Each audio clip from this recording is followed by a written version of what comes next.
which states they're going to, they're staying in the Midwest, and the places they're going to have something in common that we could recommend. I haven't looked at any studies to see exactly where people are going, but I can say anecdotally, those who stay in the Midwest, there seem to be a lot who end up going to Chicago. However, I hear of a lot of people going out to the East Coast, whether it's Boston, whether it's New York, whether it's Washington, D.C. Also hear quite a bit about people going out to the West Coast. I think that there are a couple of issues that play into this. Josh mentioned, you kind of have this chicken or egg problem. Are we losing these students because there aren't jobs here, or are we not able to create jobs because these students are leaving? So you have that dynamic at play. But I think in addition to that, there are also quality of life issues associated with people wanting to live on the East Coast or live on the West Coast or live in the big city of Chicago. And I think initiatives such as this can work on both of those levels to attract and retain students here. How much is the tax credit for, and how would it work? Would you get it after the 5 years? What's the process? You would get it during the 5 years. It would be a different amount for different degrees. $5,000 for an associate's degree, $20,000 for a bachelor's degree, and $30,000 for a graduate degree. We have a handout with bullets that we'll provide to you after the press conference. And when and how would it work? The time getting? It would be concurrent to when they're here. However, if after making that commitment to stay here 5 years, someone left after 2 years or 3 years or 4 years, they would owe that money back to the state of Ohio. Also, financially, it's important to reference some of the research the Legislative Service Commission has done on this and similar initiatives.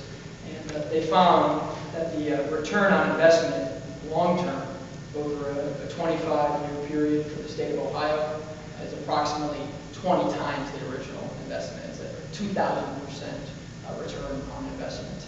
And one of the issues I believe Ohio is, to which Ohio is dealt with, is a short-term planning as opposed to long-term planning. And I think it's important that we start to look at the big picture. We start to look long range and create policies in this state that benefit the state long term. And a program like this, played out 25 years, should pay dividends for the state of Ohio and the businesses, employers, and families here. Well, to say that incentives to DHL, apparently didn't work. Instead of trying to induce people with more, state tax money, would it make as much or maybe more sense to attract people, retain people in Ohio with lower taxes, better development policies, more favorable business regulations, rather than throwing tax money at it?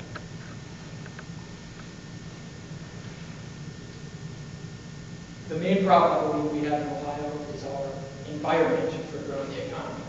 So you mentioned some of the main issues contributing to that: our regulatory environment, our tax rates overall, and just in general, we have a state bureaucracy that by and large thinks businesses are guilty until proven innocent. So I believe what we're proposing, this initiative to keep young people here, is one component in a multifaceted approach to growing the economy here. And to your point, lowering taxes, creating a regulatory environment that's more friendly to small businesses, and in general, encouraging and directing our bureaucrats to wake up every morning and think to themselves, how can we help businesses grow and succeed, as opposed to thinking that businesses are guilty of proven innocent. Attitudes like that, approaches like that, will all enhance a program like this. I can just echo some of what Representative Mandel said on that. I agree that this is one facet of a multifaceted approach towards economic development here in the state. And as you have said, there are a number of issues that we need to be working on. And there is work going on these issues. When we spoke about regulatory reform, I think that there is a critical need for the state of Ohio to look at its regulatory environment and do what it can to make it more common sense and more approachable for businesses to operate in an efficient manner. Along those lines, Governor Strickland had an executive order ordering a common sense approach for all state agencies as they go about their regulatory rules. All the state agencies are currently undergoing review of all their rules and regulations, and that they will be undergoing reforms to try to streamline those processes. In addition to that, there's also a legislative task force that had its first meeting, I believe, last week, and is going to be having its next meeting